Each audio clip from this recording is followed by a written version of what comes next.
Assalamualaikum warahmatullahi wabarakatuh. Bismillahirrahmanirrahim. Alhamdulillahirrabbilalamin. Wabihi nasta'in wa ala umuri dunya waddin. Wassalatu wassalamu ala ashrafil anbiya'i wal mursalin wa ala alihi wa sahbihi ajma'in. Amma ba'du. Nah, untuk video kali ini kita ingin membahas seputar kayu yang digunakan untuk bersiwak. Kemarin alhamdulillah kita sudah membahas tentang keutamaan siwak seperti video yang ada di atas sini, dan juga kita sudah menjelaskan tentang hukum-hukum seputar siwak, yang mana di situ ada kalanya siwak berubah-ubah hukumnya menjadi wajib, sunnah, makruh, bahkan menjadi haram. Nah, itu sudah kita bahas di video yang ini. Nah, jadi untuk pembahasan kali ini kita ingin membahas tentang kayu yang digunakan untuk bersiwak. Pada umumnya, bersiwak itu menggunakan kayu arok. Kayu arok itu adalah kayu yang tumbuh di tanah-tanah yang tandus, seperti Afrika, Asia Barat, dan juga di Timur Tengah.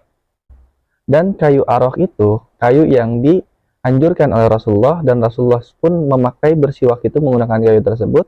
Itu sudah diteliti oleh para ilmiah bahwasanya kayu itu memang banyak kandungan manfaat, terutama untuk kesehatan gigi.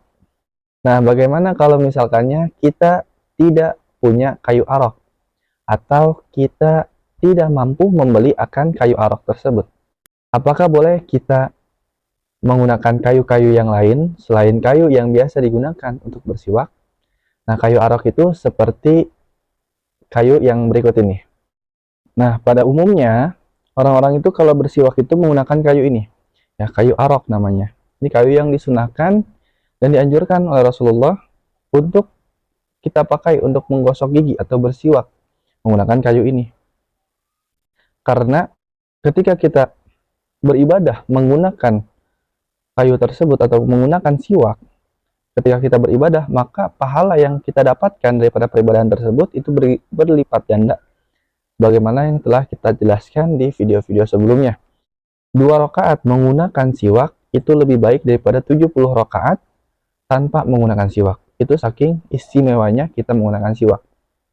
Nah, sedangkan masalah kayu-kayu yang dipakai untuk siwak, ternyata boleh menggunakan kayu selain kayu arok ini, yang kayu yang sering dipakai untuk bersiwak. Nah, kayu apa saja yang bisa digunakan untuk bersiwak? Jadi yang pertama, susunan yang pertama, ketika kita menggunakan kayu untuk bersiwak, itu yang paling afdol, paling utama kita menggunakan kayu arok. Kayu ini ya. Terus yang kedua, kalau kita tidak ada, kita bisa menggunakan keutamaan yang tingkatan kedua itu, kita bisa menggunakan kayu daripada pelepah kurma. Nah, itu disunahkan juga. Karena Rasulullah SAW pernah di dalam satu riwayatnya mengatakan bersiwak dengan pelepah kurma. Terus kalau tidak ada, apalagi di Indonesia, pelepah kurma itu jarang, kita bisa memakai kayu untuk bersiwak itu dengan kayu daripada pohon zaitun. Nah, itu bisa dipakai untuk bersiwak ya. Selain zaitun itu bisa digunakan, dimanfaatkan, diolah minyaknya, kayunya juga bisa dipakai untuk bersiwak. Terus juga selain kayu zaitun, kita bisa memakai kayu untuk bersiwak itu dengan kayu yang wangi-wangi ya. Kayu yang wangi dan juga tidak membahayakan. Dan selepas itu kita boleh bersiwak dengan kayu apa saja selama kayu itu bisa membersihkan, bermanfaat bagi gigi kita, dan juga kayu tersebut itu tidak melukai ya, tidak memudorotkan atau membahayakan akan mulut kita. Maka dibolehkan kayu apa saja. Tidak ada kayu, bisa menggunakan sesuatu yang kasar, seperti misalkannya sorban. Nah, selama yang kasar itu tidak membahayakan akan gigi kita, akan mulut kita. Sedangkan tempat ketika kita menggunakan siwak ya, perlu diketahui juga, tempat ketika kita menggunakan siwak itu ketika berwudu atau mandi, di sini ada perbedaan pendapat ulama. Yang pertama mengatakan ketika kita ingin berwudu kan disunahkan untuk menggunakan siwak. Di mana letaknya? Pendapat yang pertama mengatakan Menggunakan siwaknya ketika berwudu itu sebelum membasuh telapak tangan ya. Sebelum membasuh telapak tangan. Di situ disunahkan, dianjurkan untuk bersiwak.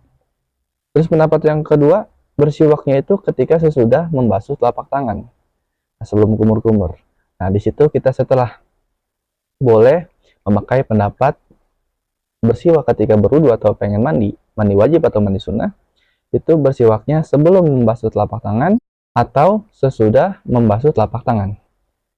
Tetapi ketika kita bersiwak sebelum membasuh telapak tangan, di situ diharuskan untuk berniat kesunahan wudhu supaya kita mendapatkan akan fadilah dan kesunahan daripada bersiwak sebelum berwudhu. Terus siwak yang utama selain kayu-kayu yang dipakai dalam siwak apa yang utama dalam kondisi apa siwak tersebut? Nah, di sini kita akan jelaskan bahwasannya siwak yang paling utama ya selain bersiwak dengan kayu arok. Nah, bersiwak yang paling utama itu adalah bersiwak ya dengan kayu apa saja atau kayu arok yang paling utama itu dalam keadaan kondisi basah. Dengan air ya, dibasahi dengan air. Itu siwak yang utama. Jadi ketika kondisi siwak yang paling utama itu adalah siwak yang dibasahi dengan air. Yang kedua, bersiwak yang kondisinya yang bagus untuk digunakan untuk bersiwak itu adalah bersiwak yang dibasahi dengan air mawar. Nah, itu bagus dan dianjurkan. Tetapi di tingkatan kedua daripada bersiwak menggunakan kayu yang dibasahi dengan air, itu lebih utama daripada bersiwak yang dibasahi dengan air mawar. Yang ketiga, tingkatan ketiga kondisi siwak yang ketika kita bersiwak itu adalah kayunya itu kayu yang dibasahi dengan air ludah. Nah, itu supaya lebih membersihkan akan gigi-gigi kita. Makanya dianjurkan siwaknya itu adalah siwak-siwak yang basah.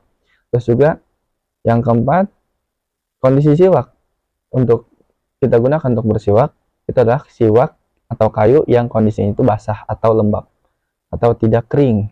Dan yang terakhir, kayu yang digunakan kondisinya untuk bersiwak itu adalah kayu yang kering. Ya, bersiwak dengan kayu yang kering, baik dengan kayu arok, kayu daripada pelepah kurma, kayu daripada pohon zaitun, atau pohon-pohon yang lainnya. Selama pohon itu bisa membersihkan akan mulut kita, gigi kita, bisa menghilangkan bau. Dan juga kayu-kayu tersebut itu tidak membahayakan akan gigi-gigi kita dan juga tidak membahayakan akan mulut dan sesuatu yang ada di dalam mulut kita tersebut. Nah, mudah-mudahan video ini bermanfaat. Mungkin segitu saja yang bisa kita sampaikan pada kesempatan kali ini. Wabillahi taufiq wal hidayah. Wa afa minkum. Wassalamualaikum warahmatullahi wabarakatuh.